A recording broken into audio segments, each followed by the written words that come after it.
that one-on-one read, it's called A Note from Heaven. It says, if I could write from heaven, this is what I'd say. Please don't miss me too much. I'm with you throughout your day. You may not see or hear me, but if you're quiet and still, you may just feel my presence, because in heaven there is free will. Don't worry for the day, it will come and go as planned. Enjoy each moment you are given. Keep worry from your hand. Keep sorrow to a minimum, for if heaven you could see, you'd know I'm safe and happy. I did not cease to be. Moments in time are brief, until we'll be together again, as eternity lasts forever. Our lives, they have no end.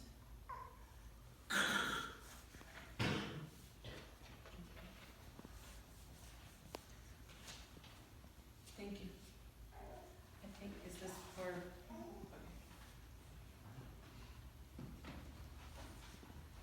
We're going to share stories. If you guys would like to come up, would you like to start?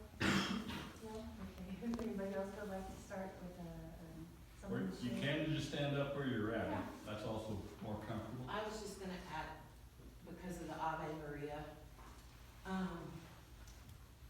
the last week of my mom's life, I played that song, and she may not have been able to talk, she may not have been able to express herself, but she loved that song. That was the one thing that could open her eyes wide and bright. And she may not be able to move, but her eyes were open, wide and bright. So I played that song for her at least 3 times a day. A memory I'll carry forever.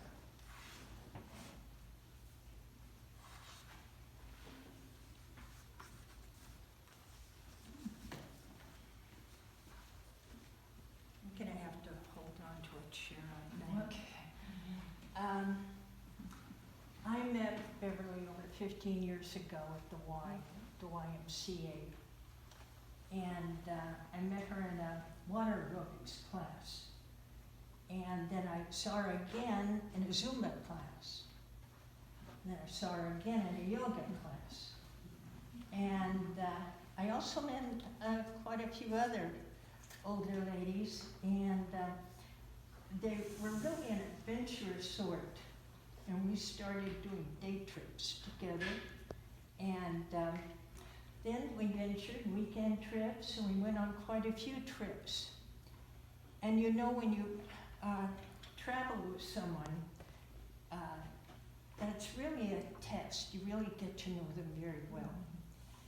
And I have to say, Bev was a very adventurous sort. One of the things that we did was we went to senior camp at Horse Thief Reservoir.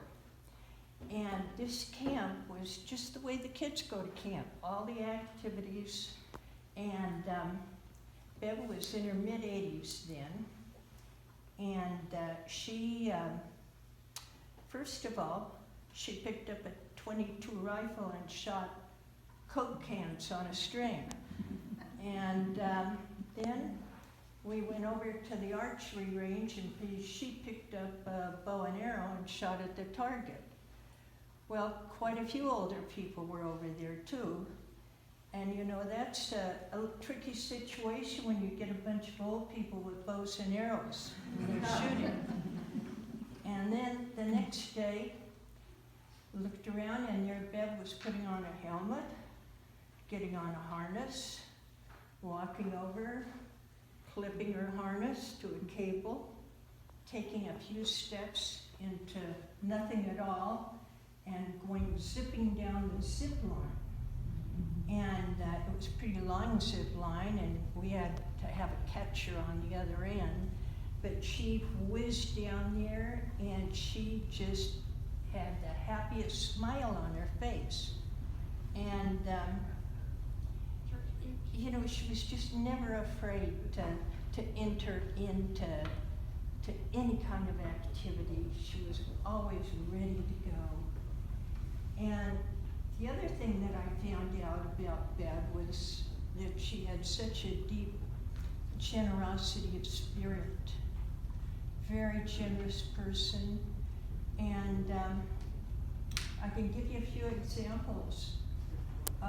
We were in a cabin. There were 7 or 8 of us in a 1-bedroom cabin with 1 bathroom, and everybody got up in the morning, you know, all older ladies, and everybody crowded around sort of waiting to use the facilities, and Bev was the one that said, "You go first." And later, if somebody wanted to stay back because they were tired or they had a headache or something, Bev was the person that said, "I'll stay with you." When we were crowded in a little minivan and we didn't know how to make the seats go forward and back, and people were putting their seatbelt in the wrong seatbelt and couldn't get it in, Bev showed uncommon presence of mind while the rest of us were sort of trying to figure things out. When I was driving and I made a wrong turn, Bev was the one that said, "Don't worry about it, we're taking the scenic route." But more than that, Bev was a friend. She was a confidant. She was trusting. If you were her friend, you were her best friend.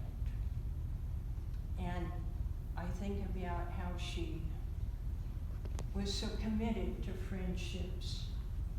And I think about how Bev took care of Bob so well as he got older and his health was failing. She gave him that wonderful care and love right up to the very, very end. She went the whole 9 yards, not only with Bob, but with her friends. And that generosity of spirit spread out, it just rippled out, and it affected people of all life persuasions, all religious beliefs, all political beliefs. It transcended all of that. And when I think of Bev, I really didn't expect to see her here today, like this, but I'm sad to be without my friend, but when I think about it, I think I have hundreds of memories of Bev, all of our adventures, all of our misadventures, which